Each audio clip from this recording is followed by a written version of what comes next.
laughing at John Campea, but there was another little thing today that that really kind of made the rounds, and I'm kind of surprised it hasn't gotten, like I'm hasn't gotten more play yet. And that of course is this clip of Nerdrotic absolutely engaging. Oh my god, this pisses me off Absolutely. so bad. I have to do it though. I haven't done it yet, but Chud watch. Chud watch. Because this is a chud. This is the chuddiest of all chuds. Okay, can I just say for a second?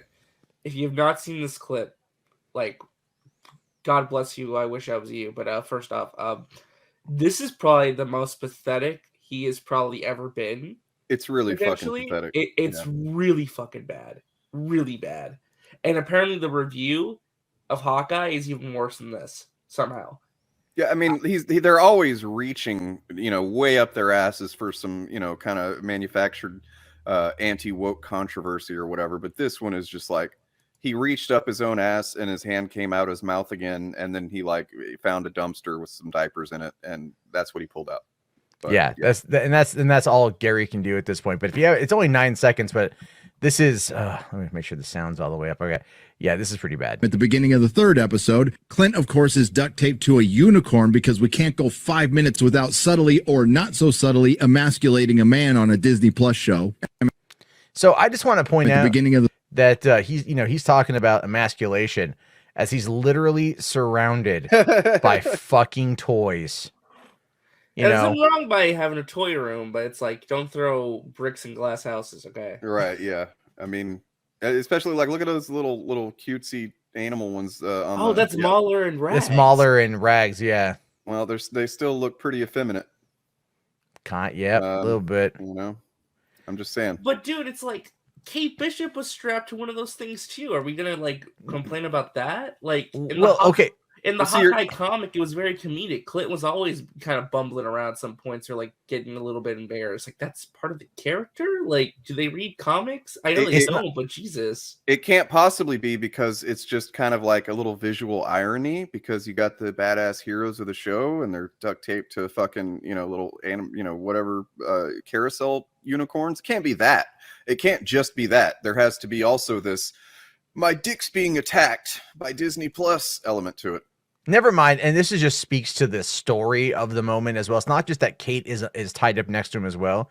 It's that he purposefully brought himself there to clear her name. Mm-hmm. So he allowed himself to get caught in order to do what he needed to do. So him being tied up was actually part of his plan. That is literally it. Because he wanted to feminize himself, Matt. I don't know. I'm just trying to take it. He was all about getting that. He just wanted to sit on there, and he just wanted to ride that unicorn, but he wanted to ride its face. He wanted to be humiliated in front of these. It's just so stupid, man. It's just so annoying at this point. It's low effort. That's the main thing about it. Is it's really stupid. Yeah, it's really reaching, but then it's also just I don't know. It's almost like he's not even. There's no effort put into it. It's just he's so used to just looking at whatever's on screen and his brain tying it to something that he can contort into. Well, this is woke and it's offensive to me as a man kind of mentality. Yeah. But that's the thing. I always kind of laugh at that myself, just because when you think about it, it's like that is their life. That is their absolute life. And I mean, these are the kind of guys that look, have you ever heard of horseshoe theory? Of course. Yeah. Okay. So for those of you who don't know, the horseshoe theory is when you've got, each side has, the same, it's equal sides of a horseshoe, just different ideologies, same craziness, just the other side. And I mean, I'm obviously paraphrasing it, but that's essentially it. And when you look at these kind of guys, when you look at how they act now, they literally act like the kind of, remember the over the top screeching blue hair feminists from 2014? Yeah, the ones that would look for reach really far for an absurd thing to get upset about. Yeah. And then, yeah, they're them now. And they've been them the entire time, to be honest with you, but they are them now more than ever. When you've got Gary, and I bring this up a little bit, when he's talking about the potentiality of the new Lord of the Rings show being woke, and he's already setting the groundwork to attack the Lord of the Rings show. And he even says that, like, well, they might even add critical race theory to it. I'm like, I'd love to ask him what that means. I really would. Just like, well, that's the whole point. What do you mean, Gary? It's like that guy from the Good Liars. Oh, well, I'm going to vote against this because critical race theory. Okay, well, what does it mean? Well, I don't want to get into the weeds of it because I don't know. Because I don't understand that much. I don't understand. Yeah, that's what it boils down to. It's just this kind of nonsense. We got McLeod here says, y'all ever noticed that bitchy little chuds like Gary, Steven Crowder, and the Quartering becoming more toxically masculine the more they grow out their nasty ass beards? Look, man, these guys, like, I'll just say it, these guys are coveting the incel base of all this shit. Yeah. All right. If you really think about it, man, like, you remember Elliot Rogers?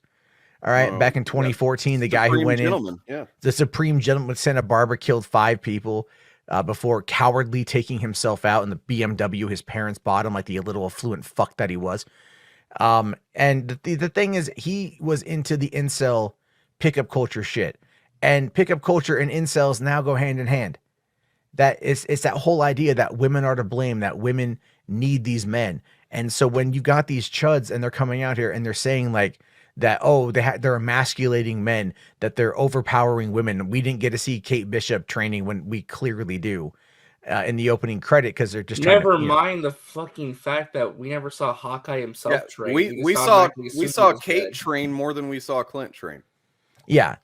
Well, and that's kind of the thing too, is Matt McGloin from fucking Cosmic Book News was complaining about that, you know. And again, like, he's trying to self-insert by that one line where he's talking about how, like, you know, when he's trying to respond to somebody, he's talking about how Kate Bishop, we saw her learn to shoot a bow in the opening credit scene, and how that whole grabbing the pole and sliding, swinging around and just leg sweeping that guy. Well, he's like, I never learned that. Right. And that's what they've got. They've got this self-insert. And you know what it is? I really feel like it's embarrassment on their end. Like, they hate the fact that they feel cucked by these people. You know, like, you have to start looking at it from, like, it's not all just a grift. Like, they have to believe some part of it. Yeah, there's definitely some sincerity in the sense that, like, it probably does make him feel weak, considering that, you know, oh, this woman character can do more than me, basically. And and they like to think of themselves as badass, because that, you know, goes with the mentality, toxic masculinity mentality. So it's like when like a female character can just do something that they couldn't even dream of doing, it enrages them. Yeah. I'm just waiting for, like, the Book of Boba Fett, because Fennec Shand is going to basically be, like, you know, a partner to Boba. Yeah. And they're going to be in on this together. And then they're going to let Fennec, those you know, horrible. Yeah. Hold on. A Fandom Menace Els here says he also put duck noises over Kate Bishop clips numerous times in that review. But you couldn't clip them. It was just embarrassing. Yeah, that's fucking terrible, man. Well, it's because they're trying to make fun of the woman, right? You put the duck noises to be like, oh, look, she's a bumbling idiot. Or I don't know what the context of it was. It's such a weird thing. They said on that first clip from last week, one of them said that she walks like a duck, which doesn't even make any fucking sense. Like, I don't even know where they got that. What? I'm pretty sure that'd be Az, wouldn't it? Like, Az. It sounds like something Az would say. Well, Az was the one that was. What does it mean that she walks like a duck? Though? I think it was one of them said that in response to Az, and then there was that dumb Chrissy chick was like, she has nice thighs. We should call her Hawk Thighs. And then one of the other ones was like, she walks like a duck. It's like, what? You're just saying things that doesn't even. She doesn't walk like a duck. She walks like a person. But yeah, the most controversial thing, I don't know if you guys have seen the newest episode of Hawkeye, but yeah, I did. All right, we got to talk about the big controversy. Kate Bishop shit on Imagine Dragons. What do you think about that? I thought that was funny. Yes, I was just joking, but I mean, I'm a young man, not a who do you think you are? I like Imagine Dragons. I don't give a fuck.